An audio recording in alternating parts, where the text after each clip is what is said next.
It's funny, when you look at something that's just massive, like a huge company, right? Yeah.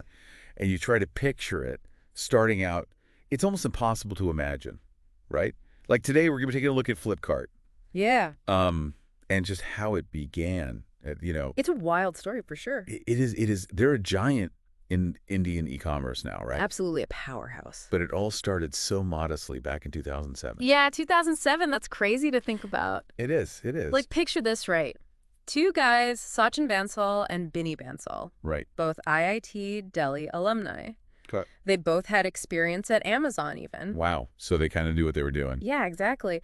And they decide, you know what? We're going to launch an online bookstore from our little apartment in Bengaluru. That's amazing. Right. And they're handling all the shipments themselves in those early days. Oh, wow.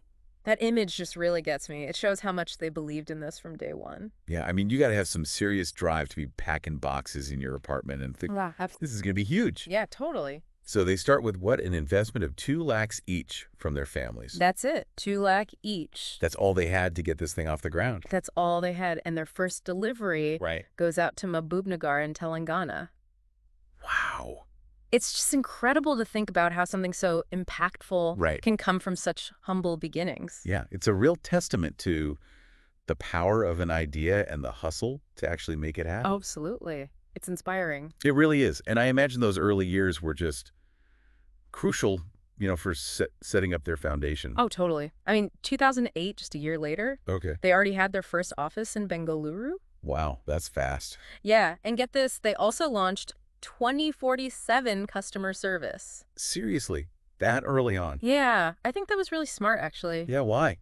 Well, even with limited resources that focus on the customer experience, that probably played a huge role in building trust and attracting those first customers. Makes sense. And by the end of that year, they'd fulfilled over 3,400 orders. That's impressive growth for just their second year? Yeah, I mean, they were definitely onto something. So then 2009 rolls around. 2009, oh yeah. And this year brings some pretty pivotal developments. It does. First, they bring on their first full-time employee. Right. Amber Ayappa. Amber Ayappa, exactly. And they get their first big funding round. Oh, yeah. $1 million from Excel Partners. Huge step. Now, $1 million might not seem like much looking back. Right. Considering where they are now. Yeah, now it's like pocket change for them. Pretty much. But back then, what kind of impact do you think that cash injection had on their operation? Oh, it was massive. And not just because of the money itself, but it gave them validation. I guess what you mean. Like, it showed the Indian market that this wasn't just some small-time thing. Yeah. It gave confidence to early employees and potential partners that Flipkart was serious business. And it let them invest in some crucial areas, right? Like building a basic tech infrastructure. To handle all that new traffic. Exactly. And to hire more people. Dedicated team members who weren't just packing boxes. Exactly. People to manage different parts of the business. So they could start to grow and scale up. Exactly. And that same year, they open offices in Delhi and Mumbai. So they're going national. Yeah. They had big ambitions. That's wild. And they even start experimenting with pre-orders. Oh, yeah. That was clever. Yeah, why do you think they did that? Well, it was a good way to figure out demand for popular titles. Oh, okay, that makes sense. Like Dan Brown's The Lost Symbol was one of the first books they did that with. Interesting. Yeah, it's a good strategy. So then we get to 2010. 2010. And this feels like a real turning point. It was a big year. Not just for Flipkart, but for Indian e-commerce in general. I agree. And a lot of that has to do with their introduction of cash on delivery. Right. COD, a game changer. Why was that so huge in India specifically? Well, back then, a lot of people in India were hesitant to pay for things online. Yeah. Especially before they actually got the product. Right. That makes sense. There was a trust issue, and online payments weren't as common as they are now. Right. So Circa removed that risk for first-time online shoppers. Oh, I see. They could see the product at their doorstep, pay for it right there. Okay. It built that crucial trust. It's brilliant when you think about it. It was, and it opened up e-commerce to a whole new group of people. Yeah, people who might never have shopped online otherwise. Exactly. And at the same time, they knew delivery had to be reliable. Right. So they launched their own logistics arm, e-cart. So they're controlling the whole experience now. Yeah, from order to delivery. Smart move. Yeah. And On top of all that, they started to diversify what they sold. Yes. Beyond just books, Right. they got into electronics and mobile phones. Higher value items. Yeah, exactly. It was a big move. And it paid off. It did. So in 2010, they also acquired WeRead. Yeah, that was a smaller move. Right, compared to some of their later acquisitions. Right. But what do you think it says about their strategy even back then? I think it shows they understood the power of community. Okay, how so? Well, WeRead was a social book recommendation portal. Right. So they were thinking about how to build a more engaging experience for their users. Not just focusing on the transaction itself. Yeah, exactly. They knew word of mouth and recommendations could drive growth. Yeah, that's a really insightful point. And it's amazing to think, Yeah, by this point, just a couple years in, they were processing like 100 orders a day. that's amazing. Yeah. That early traction shows how effective their strategies were. Especially COD. Oh, yeah. COD was huge. So let's move into 2011 to 2015. Okay. We see Flipkart really expanding Yeah, rapid expansion. and focusing on strategic acquisitions. Definitely. What were some of the key things that happened during this time? Okay, well, in 2011, Okay. they really ramped up their delivery network. They were delivering to over 600 cities. Wow. So they're reaching pretty much the whole country now. Yeah, pretty much. That's a huge logistical undertaking. It was, but it was essential for reaching more customers. Makes sense. And they also launched their own digital wallet. Yeah, they were ahead of the curve on that. It wasn't as big as PhonePe would become later, Right. but it shows they were thinking about the future of payments. Yeah, for sure. They also kept making those strategic acquisitions. Yeah, they brought on Mime 360, Yeah. which probably helped them manage content better. Okay. And they got Chalkpack's digital catalog. Okay. So they had even more product information. Okay. Then 2012 was a big year. Okay, why happened? They got a huge $150 million funding round. Wow, that's a lot of money. Yeah, and it let them buy letsbuy.com. Okay, why was that important? Let's Buy was a big player in online electronics. Right. So this acquisition really solidified Flipkart's position in that market. Okay, so they're becoming the go-to for electronics online. Exactly. And they launched their own private label that year, too. Oh, right. Flip? Flip, yeah.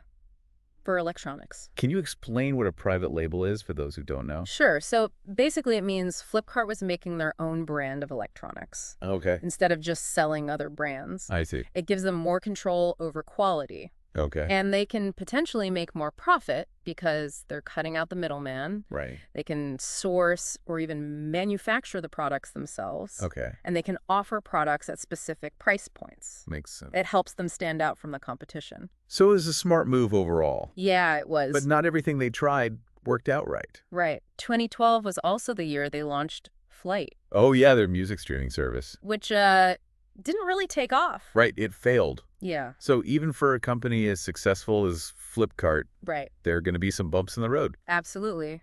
It's part of the game. And sometimes things just don't work out. Yeah, it happens. But Flight didn't slow them down too much. Oh, they kept growing. 2014 was another big year. It was. They got another $1 billion in funding. Seriously, another billion. Yeah. It boosted their valuation and gave them the resources for a huge acquisition. Oh, yeah, Myntra. Myntra, exactly. That was a game changer. Okay, so for $330 million, they buy Myntra. Yeah. And how did that change things for them?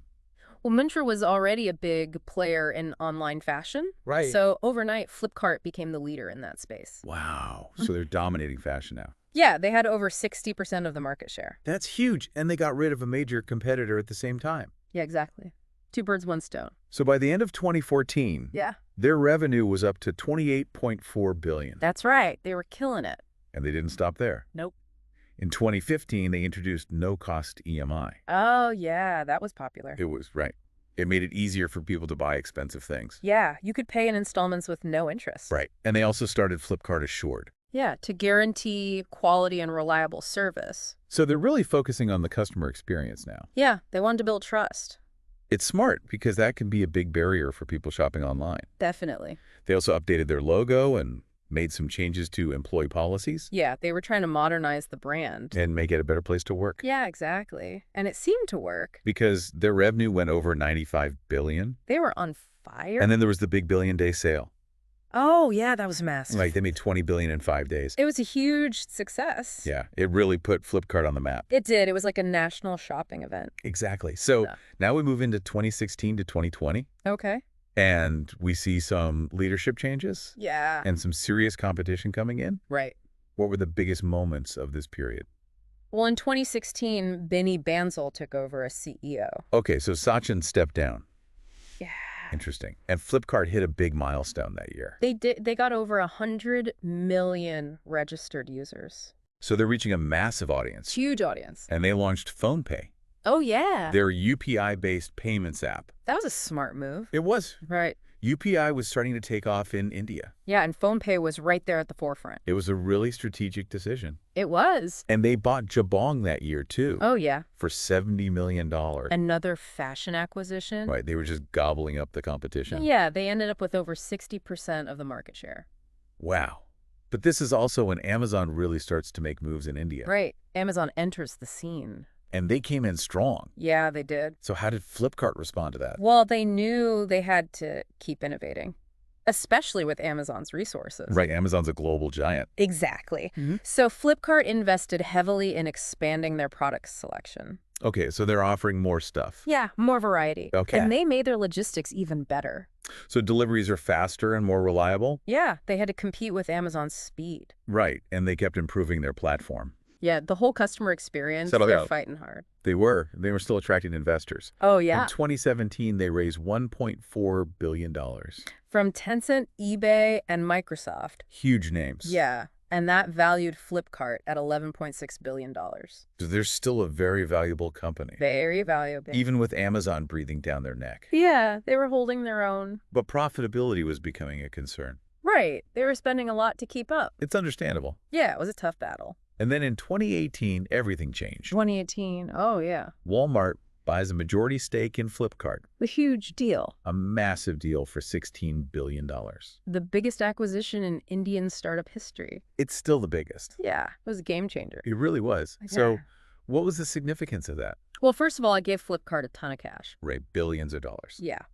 But it also gave them access to Walmart's expertise. Right, Walmart's a retail giant. Global giant. Exactly. So they know how to run a massive operation. Yeah, they're experts in supply chain management, logistics sourcing. All the things Flipkart needed to take things to the next level. Exactly. It was a perfect partnership. So after the acquisition, Yeah. what did Flipkart focus on? Well, they had to integrate their operations with Walmart's. Right, that's a big job. It is. And they kept expanding their product offerings. Yeah. And they had to deal with all the regulations in India. Right, that can be a challenge. It can be. So now let's talk about the more recent stuff Okay. from 2020 to now. Right up to early 2025. What's been going on with Flipkart? Well, they've been really focused on logistics, Okay. making their deliveries even more efficient Right. and reaching more customers, especially in smaller cities. Okay. They also kept adding more products. Right. They want to be the one-stop shop for everything. Makes sense. And financially, they've been doing pretty well. Yeah, in 2024, they raised almost $1 billion. From Walmart and Google. Right. And that put their valuation at $36 billion. That's after PhonePe became its own company, though. Right, so PhonePe was worth a lot, too. Oh, yeah, it was a big success. And Walmart put in another $600 million in late 2023. Right. They're really committed to Flipkart. Yeah, their stake's up to almost 85% now. Yeah, they're in it for the long haul. So where does that leave Flipkart today in 2025? Well, they're one of the biggest players in Indian e-commerce. Right. Worth somewhere between $35 and $36 billion. Wow. They've got over 80 million products. Seriously. 80 million. Yeah, across more than 80 different categories. That's incredible. They've got over 100 million registered users. Right. And they employ around 30,000 people. It's a massive operation. It is a true giant. Yeah, they've come a long way from that little apartment. They have, and they've got a pretty good reputation as an employer, too. Oh, yeah, I've heard that. Yeah, they often rank well on Glassdoor. So it seems like a decent place to work. Yeah, overall pretty good. Okay, so we've talked a lot about their journey. Yeah. But I want to go back to the funding for a minute. It seems like it played a huge role in their success. It did. It was crucial at every stage. So can you break down how those funding rounds influenced their growth? Sure. So that first $1 million from Excel back in 2009, Right. That gave them the starting capital to build the basics, Okay. to expand beyond just books. Makes sense. Then in 2014, they get $1 billion. Yeah, that was a game changer. Okay, why? It let them invest in marketing, logistics, new product category. Yeah, they could really scale up. Yeah, and it solidified their position in electronics and fashion. Right. They were going head-to-head with the competition. Exactly. Then in 2017, they get another $1.4 billion. Okay. And that came right when Amazon was getting serious in India. Right. So they used that money to invest in technology, Okay. improve the customer experience, basically do everything they could to compete with Amazon. Right, because Amazon has deep pockets. Very deep pockets. And the funding also helped with the acquisitions. Absolutely. They couldn't have bought Myntra and Jabong without it. Right. They used the money to consolidate their position in fashion. Yeah, eliminate the competition and gain market share. It was a smart strategy. It was. And then there was the $3.6 billion they got in 2021. Okay. That came after the Walmart acquisition. Right. And it helped them improve their operations and invest in new technologies. So they could keep up with the changing market. Exactly. Yeah. And of course, the Walmart acquisition itself. Right. There's a huge injection of capital. Yeah, $16 billion. And it gave them access to Walmart's expertise. Right. Walmart knows retail. They do. So that partnership has been crucial for Flipkart. Absolutely. And then more recently, the funding from Walmart and Google. Right. The $600 million and the almost $1 billion. Yeah, that shows investors still believe in Flipkart's future. They do. And that money's probably going toward more expansion and tech advancements. Most likely, yeah. So all in all, they've raised over $7 billion. Yeah, that's a lot of money. But it's clearly been a major factor in their growth. No doubt about it. But beyond the money, Yeah. Flipkart has also been really innovative. Oh, yeah. They've changed the game in India. So what are some of their biggest innovations? Well, Kate was a stroke of genius. Right. We talked about that. Yeah, it completely changed how e-commerce worked in India. It built trust and opened up the market to a whole new group of people. Exactly. And their return and replacement policies were really important too. Right. That helped people feel more confident buying online. Yeah, because they knew they could return things if they weren't happy. It was a big deal.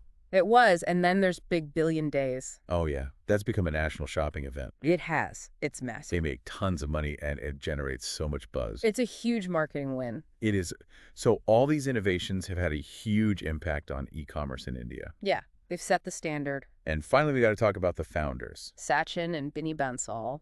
They had such an interesting journey. They did. So what do you think contributed to their success? Well, they both went to IIT Delhi. Right, one of the top engineering schools in India. Exactly. So they had a strong technical background, and they both worked at Amazon. Right, so they knew e-commerce inside and out.